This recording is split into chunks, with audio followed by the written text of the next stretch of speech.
উত্তর কোরিয়া সহ বিশ্বজুড়ে সব মিলিয়ে ৯টি দেশের কাছে রয়েছে পারমাণবিক অস্ত্র।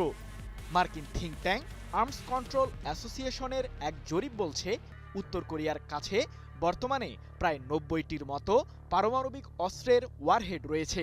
অবশ্য কিম জং উনের দেশটির কাছে যে কয়েক ডজন পারমাণবিক অস্ত্র রয়েছে তা নিজেও স্বীকার করেছেন রাফায়েল গ্রসি।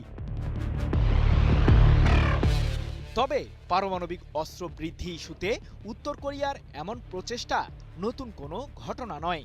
দেশটি এখন পর্যন্ত অন্তত ৫ বার এই মারণঘাতী অস্ত্রটির সফল পরীক্ষা চালিয়েছে, যার মধ্যে ২০০৬ সালে প্রথমবারের মতো পারমাণবিক অস্ত্র পরীক্ষা চালিয়ে বিশ্বজুড়ে আলোড়ন সৃষ্টি করে উত্তর কোরিয়া।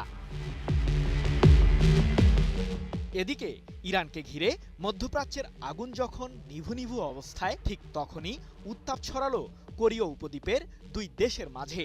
সাম্প্রতিক সময়ে দক্ষিণ কোরিয়ার সাথে বেশ কয়েক দফায় সামরিক মহড়া সেরেছে যুক্তরাষ্ট্র।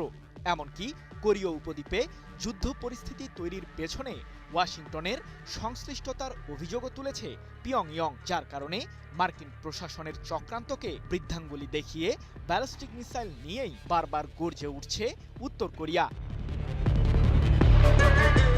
সম্প্রতি নিজেদের সামুদ্রিক সীমান্তের পূর্ব উপকূলে বেশ কয়েকটি ব্যালিস্টিক মিসাইল নিক্ষেপ করে কিম জং উনের দেশ উত্তর কোরিয়া, যাকে ঘিরে উত্তাপ ছড়ায় সিউলে।